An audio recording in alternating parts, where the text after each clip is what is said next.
नमस्कार दोस्तों, जय हिंद। इस वीडियो में हम बात करेंगे बौद्ध धर्म के बारे में। प्रीवियस लेक्चर में हमने जैन धर्म के बारे में डिस्कस किया था, ठीक है। तो वहाँ पे जाके आप देख सकते हैं, प्लेलिस्ट आपको चैनल पे मिल जाएगा। पूरा सीरीज जो है सीक्वेंस चल रहा है एंशिएंट हिस्ट्री का। इसमें हम टोटली बात करेंगे गौतम बुद्ध के बारे में, उनका जीवन परिचय क्या रहा, उनसे रिलेटेड सारी की सारी चीज़ें एग्जाम में जो डायरेक्टली पूछा गया उन सभी पॉइंटों को डिस्कस किया जाएगा। इसमें हम सबसे पहले देख लेते हैं बौद्ध धर्म के संस्थापक गौतम बुद्ध हैं, ठीक है। तो बौद्ध धर्म के संस्थापक कौन है? सबसे पहला पॉइंट कि बौद्ध धर्म के संस्थापक गौतम बुद्ध हैं, ठीक है। इन्हें एशिया का ज्योतिपुंज या एशिया ऑफ लाइट या लाइट ऑफ एशिया कहा जाता है। तो लाइट ऑफ एशिया किसे कहा जाता है और एशिया का ज्योतिपुंज किसे कहा जाता है? तो गौतम बुद्ध को कहा जाता है, ठीक है। आई होप आप समझ गए होंगे। आगे देखिए क्या है। गौतम बुद्ध का जन्म 563 ईसा पूर्व में कपिलवस्तु के लुम्बिनी नामक स्थान पर हुआ था, ठीक है। तो लुम्बिनी कहाँ पे है? इस समय नेपाल में है। तो कपिलवस्तु में हुआ था कहाँ? लुम्बिनी नामक स्थान पे हुआ था। लुम्बिनी कहाँ पे है? नेपाल में स्थित है। हम बात करें इनके पिता की, तो इनके पिता का नाम है शुद्धोधन और माता का नाम है महामाया, ठीक है। फिर आगे बात करें तो इनकी माता की मृत्यु इनके जन्म के 7वें दिन ही हो गई थी। क्वेश्चन बहुत बार पूछता है कि गौतम बुद्ध की जो माता थी उनका जो है निधन कब हुआ था, या गौतम बुद्ध के जन्म के कितने दिनों बाद हुआ था? तो वो 7 दिनों के बाद हो गया था। और इनका लालन पोषण इनकी सौतेली माँ प्रजापति गौतमी ने किया था, ठीक है। तो प्रजापति गौतमी जो थी इनकी सौतेली माँ तथा कह लें तो इनकी जो है मौसी थी, ठीक है। और इनके बचपन का नाम सिद्धार्थ था। तो गौतम बुद्ध के बचपन का क्या नाम था? सिद्धार्थ नाम था। ये यहाँ पे सारी पॉइंट आप याद कर लें, जैसे कि बौद्ध धर्म के संस्थापक गौतम बुद्ध को कहा जाता है और इन्हें एशिया का ज्योतिपुंज कहा जाता है या लाइट ऑफ एशिया कहा जाता है। इनका जन्म 563 ईसा पूर्व में हुआ था। कहाँ हुआ था? कपिलवस्तु के लुम्बिनी नामक स्थान पर हुआ था। इनके पिता का नाम शुद्धोधन है और इनकी माता का नाम महामाया है। इनकी मृत्यु के बाद मतलब इनका जब जन्म हुआ तो इनकी माता की मृत्यु इनके जन्म के 7वें दिन ही हो गई थी। इसके लिए जो है इनका लालन पोषण इनकी मौसी या इनकी सौतेली माँ प्रजापति गौतमी ने किया था। और इनके बचपन का क्या नाम था? सिद्धार्थ नाम था, ठीक है। ये सारे पॉइंट आप याद रखिएगा, शुरुआती पॉइंट है, बहुत ही इम्पॉर्टेंट है। आगे देखिए, जब इनका जन्म हुआ तो इनके पिता ने जो है भविष्यवाणी करवाई। तो भविष्यवाणी जब करवाई तो एक साधु ने ये बोला कि आगे चल के बहुत बड़े सन्यासी बनेंगे। तो इनके पिता ने इनको जो है कभी महल से बाहर ही नहीं निकलने दिया, मतलब इनको कभी संसार में प्रवेश ही नहीं होने दिया। इनको दुख का जो है मतलब दुख भी मतलब वो भी नहीं पता था कि दुख क्या होता है, ठीक है, सुख क्या होता है। ये सारी की सारी चीज़ें इनको वंचित करके रखा गया, ठीक है। हम आगे अभी समझेंगे कि इन्होंने जब बाहर निकले तो क्या क्या देखे, इनका हृदय परिवर्तन कैसे हुआ, कैसे ये जो है संन्यास की ओर बढ़ने लगे। देखिए, उससे पहले आप देखिए, बचपन से ही गौतम बुद्ध का मन आध्यात्मिक की ओर था। इसलिए इनके पिता ने इनका 16 वर्ष या इनका विवाह जो है 16 वर्ष की अवस्था में यशोधरा के साथ कर दिया था, ठीक है। तो बुद्ध का जो है गौतम बुद्ध जो थे इनका विवाह किसके साथ हुआ था? तो यशोधरा के साथ हुआ था, मतलब 16 वर्ष की उम्र में हो गया था। और इनके पुत्र का नाम क्या था? राहुल था। तो इनके पुत्र का क्या नाम था? राहुल था। पत्नी का नाम जो है यशोधरा था और पुत्र का नाम राहुल था। अपने साम्राज्य में भ्रमण करने के दौरान इन्होंने व्यक्ति जीवन की 4 अवस्थाओं को देखा, जिसके बाद उनके मन में वैराग्य उत्पन्न हो गया। पहला इन्होंने बूढ़ा व्यक्ति देखा, दूसरा इन्होंने बीमार व्यक्ति देखा, तीसरा शव देखा और चौथा जो है सन्यासी देखा। आगे आप स्ट्रक्चर के माध्यम से समझ सकते हैं। देखिए, ये इस तरीके से जा रहे हैं, ये एक बूढ़ा आदमी जा रहा है यहाँ से, ठीक है। तो ये इससे पूछते अपने सारथी से कि ये कौन है। तो ये मतलब इनको तो पहले पता ही नहीं था कि वृद्ध आदमी क्या होता है, जो है सन्यासी आदमी क्या होता है, बीमार आदमी क्या होता है, ठीक है। तो ये सारी चीज़ें इनका जो है जो चला रहा था इनका रथ, तो वो बताया कि ये जो है वृद्ध आदमी है, ठीक है। तो इन्होंने कहा कि क्या मैं भी वृद्ध हूँगा? तो ये जो है उसका जो चला रहे थे वो बोले हाँ, आप भी जो है वृद्ध होंगे। फिर आगे गए तो एक बीमार व्यक्ति लेटा पड़ा था खाट पे, ठीक है। तो फिर पूछे कि ये कौन है? तो बोले कि ये बीमार व्यक्ति है, एक लेटा पड़ा है, ठीक है। तो कहे कि मैं भी क्या बीमार हो सकता हूँ? इनका जो है सारथी था वो बोला ठीक, हाँ आप भी हो सकते हैं। फिर कुछ दूर आगे गए तो इन्होंने एक लाश को जाते देखा। तो कहा इसको क्या हुआ? मतलब जो गौतम बुद्ध थे वो बोले इसको क्या हुआ? तो इनका सारथी बताया कि जो है ये इसकी मृत्यु हो गई है, अभी इसको ले जा रहे हैं जलाने या दफनाने, मतलब ऐसी सब बातें। इसके बाद इनको ये मतलब ये सब देख के इनके हृदय में एक वैराग्य उत्पन्न हो गया, ठीक है। फिर कुछ दूर आगे गए तो इनको एक सन्यासी मिला और बोले ये कौन है, तो ये बोला सन्यासी है जो सारी मोह माया को त्याग कर अपने मतलब सारी मोह माया को त्याग दिया है, ठीक है। तो इनको भी मतलब इनके हृदय में एकदम से वैराग्य उत्पन्न हो गया था, ठीक है। तो इसके बाद से इन्होंने क्या किया, आगे आप देख लीजिए कि सांसारिक समस्याओं से व्यथित होकर सिद्धार्थ ने 29 वर्ष की अवस्था में गृह त्याग कर दिया, ठीक है। तो गृह त्याग इन्होंने किया कब, 29 वर्ष की अवस्था में किया था, ठीक है। तो ये सारी की सारी चीज़ें देख के इनका हृदय परिवर्तन हो गया, ठीक है। फिर इन्होंने 29 वर्ष की अवस्था में गृह त्याग कर दिया और बौद्ध धर्म में इसे क्या कहा जाता है, महाभिनिष्क्रमण कहा जाता है। जब गौतम बुद्ध अपना घर छोड़ के निकल रहे थे तो उसको बौद्ध धर्म में क्या कहा गया, महाभिनिष्क्रमण कहा गया। बहुत ही इम्पॉर्टेंट पॉइंट है, बहुत बार एग्जाम में रिपीट हुआ है। आगे क्या है, ज्ञान की खोज में बुद्ध इधर उधर भटकते रहे। फिर इन्होंने या इन्हें अलार कलाम मिले जो इनके पहले गुरु बने। तो इनके पहले गुरु का क्या नाम था, अलार कलाम था। इन्होंने अलार कलाम से सांख्य दर्शन की दीक्षा ली या शिक्षा ली। तो सांख्य दर्शन की शिक्षा इन्होंने किससे ली, तो अलार कलाम से ली जो कि इनके पहले गुरु थे। आगे देखिए क्या है, इसके बाद महात्मा बुद्ध ने अपने 5 मित्रों के साथ सारनाथ के वन में लगभग कई वर्षों तक कठोर तपस्या की। इसके बाद महात्मा बुद्ध ज्ञान की प्राप्ति के लिए गया चले गए। तो इनको गया में ही ज्ञान की प्राप्ति हुई थी, ठीक है। आगे देख सकते हैं आप कि कठिन तपस्या से या कठिन तपस्या के बाद 35 वर्ष की आयु में बैसाख पूर्णिमा की रात, ठीक है। तो उस समय कौन सा दिन था, बैसाख पूर्णिमा की रात थी और निरंजना नदी के किनारे पीपल वृक्ष के नीचे सिद्धार्थ को ज्ञान की प्राप्ति हुई, ठीक है। तो इनका क्या नाम था बचपन का, सिद्धार्थ नाम था। तो 35 वर्ष की कठिन तपस्या के बाद इनको बैसाख पूर्णिमा की रात को निरंजना नदी के तट पे पीपल वृक्ष के नीचे ज्ञान की प्राप्ति हुई और ज्ञान प्राप्ति के बाद सिद्धार्थ बुद्ध के नाम से जाने गए और वह स्थान बोध गया कहलाया। मतलब जहाँ ये बैठे थे इनके ज्ञान की प्राप्ति हुई उस नाम को तो बोध गया नाम दे दिया गया, और जब बुद्ध को ज्ञान की प्राप्ति हुई तो मतलब सिद्धार्थ को ज्ञान की प्राप्ति हुई तो वो बुद्ध कहलाए, तभी से इनका नाम गौतम बुद्ध हो गया।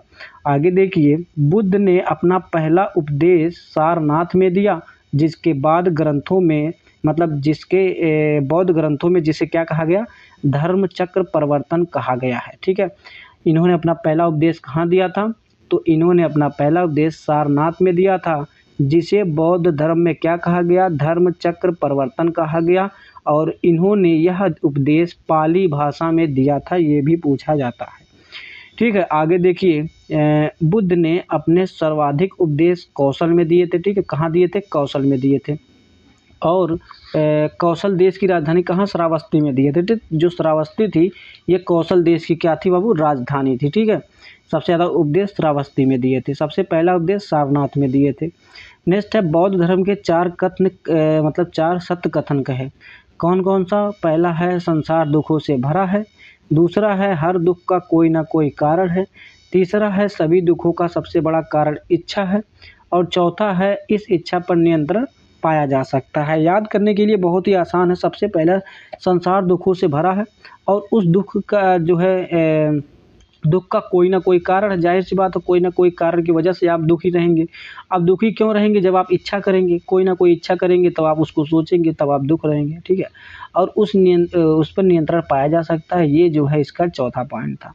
बौद्ध धर्म के त्रिरत्न कौन कौन से हैं, बुद्ध धम्म और धम्म, ठीक है। बुद्ध संघ धम्म, बुद्धम शरणम गच्छामि, संघम शरणम गच्छामि, धम्मम शरणम गच्छामि, ठीक है। तो बुद्ध संघ और धम्म इसके जो है त्रिरत्न हैं। नेक्स्ट हम बात करें तो महात्मा बुद्ध के प्रमुख अनुयायी थे, कौन कौन थे, बिंबिसार थे, प्रसेनजित थे और उदयन थे, ठीक है। बौद्ध धर्म के अनुयायी 2 भागों में विभक्त हो गए। तो बौद्ध धर्म के अनुयायी जो थे वो 2 भागों में विभक्त हो गए थे। कौन कौन से 2 भागों में विभक्त हो गए थे, आगे आप देख लीजिएगा। पहला है भिक्षुक और दूसरा है उपासक, ठीक है। तो भिक्षुक जो है बौद्ध धर्म का प्रचार करने के लिए संन्यास ग्रहण किए। मतलब जब गौतम बुद्ध की मृत्यु हो गई तो उसके बाद बौद्ध धर्म दो भागों में विभाजित हो गया। पहला तो भिक्षुक है और दूसरा उपासक है। भिक्षुक क्या होते थे कि बौद्ध धर्म का प्रचार करने के लिए संन्यास ग्रहण कर लेते थे, ठीक है। और जो उपासक थे वो गृहस्थ जीवन व्यतीत करते हुए बौद्ध धर्म को अपना लेते थे, ठीक है। मतलब भिक्षुक में इसमें अपना घर द्वार सब कुछ त्याग देंगे और उपासक में अपना घर जो है अपने वहीं रहेंगे और जो है बौद्ध धर्म का प्रचार प्रसार करेंगे। और बौद्ध संघ में सम्मिलित होने के लिए न्यूनतम आयु सीमा 15 वर्ष रखी गई थी। 15 वर्ष के नीचे अगर आप हैं तो बौद्ध धर्म में नहीं हो सकते शामिल, ठीक है।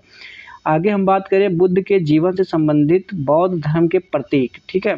बहुत ही इम्पॉर्टेंट है। देखिए जैसे जब बुद्ध का जन्म हुआ तो उनके प्रतीक के रूप में कमल एवं सांड को जो है इसका वरीयता मानी जाती है। हम बात करें गृह त्याग की, तो जब गौतम बुद्ध गृह त्याग किए तो उस समय इनका जो है प्रतीक क्या, घोड़ा माना जाता है। ज्ञान की प्राप्ति हुई तो पीपल, जिसको बोधि वृक्ष के नाम से जाना जाता है। निर्वाहन उनको हुआ तो जो है पद चिन्ह उनका जो है प्रतीक माना जाता है। और मृत्यु जब हुई तो इनको स्तूप जो है इसका प्रतीक माना जाता है, ठीक है। तो 80 वर्ष की अवस्था में 483 ईसा पूर्व कुशीनगर में बुद्ध का निधन हुआ, जिसे बौद्ध धर्म में महापरिनिर्वाण कहा जाता है। देखिए जब घर को छोड़े थे तो महाभिनिष्क्रमण, ठीक है, पहला उपदेश दिया तो धर्मचक्र परिवर्तन। और जब इनको निधन हो गया मतलब इनकी मृत्यु हो गई तो महापरिनिर्वाण कहा गया, ठीक है। बौद्ध धर्म में ये पॉइंट सब याद आप रखिएगा, बहुत ही इम्पॉर्टेंट है।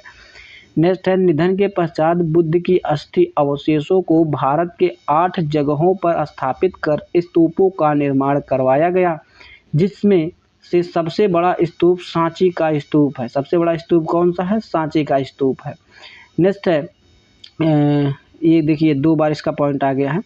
नेक्स्ट है महात्मा बुद्ध की मृत्यु के बाद बौद्ध धर्म के प्रचार प्रसार के लिए 4 बौद्ध संगीतियों का आयोजन किया गया। तो ये बौद्ध संगीतियाँ बहुत ही इंपॉर्टेंट रोल निभाती हैं जो है एग्जाम के पॉइंट ऑफ व्यू से। इधर हमने संगति लिखा, इधर वर्ष लिखा है और इधर स्थान लिखा गया है और किस राजा के शासनकाल में हुआ था और उस समय के पुरोहित कौन थे, ठीक है।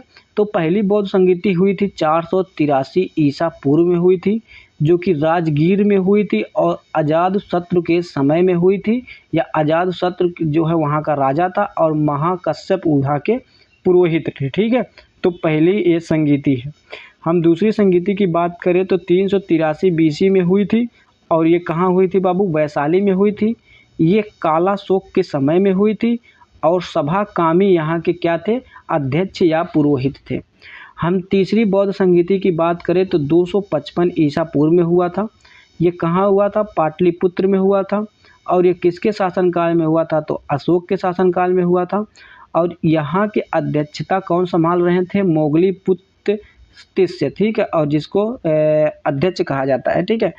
फिर हम बात करें चौथे बौद्ध संगीति की, तो ये जो है कुंडल वन में हुआ था। और प्रथम का मतलब देखिए इतने में हुआ था, ठीक है। तो कुंडल वन में हुआ था, मतलब कुंडल वन स्थान में हुआ था। और यहाँ के राजा कनिष्क थे और वसुमित्र यहाँ के अध्यक्ष थे और अश्वघोष यहाँ के उपाध्यक्ष थे, ठीक है। तो मैं आशा करता हूँ ये चारों की चारों बौद्ध संगीतियाँ आप अच्छे से ध्यान दे दिए होंगे। उसके बाद चौथी बौद्ध संगीति के बाद बौद्ध धर्म 2 भागों में विभाजित हो गया, मतलब 2 भागों में बट गया। एक तो हीनयान, दूसरा महायान। देखिए हीनयान और महायान में आप अंतर समझ लीजिए, बहुत ही इंपॉर्टेंट है। देखिए हीनयान में क्या है, यह बौद्ध धर्म का प्राचीन रूप है। जो हीनयान है ये बौद्ध धर्म का प्राचीन रूप है, लेकिन जो महायान है यह बौद्ध धर्म का नवीन जो है रूप है, ठीक है। यह कठोर मार्ग के इसके द्वारा कम लोग निर्वाहन की प्राप्ति कर सकते थे। मतलब जो हीनयान था इसमें सबको मोक्ष की प्राप्ति नहीं होती थी, लेकिन जो महायान है ये सरल मार्ग है और इसके द्वारा अधिक लोगों के निर्वाहन की प्राप्ति हो सकती थी, ठीक है।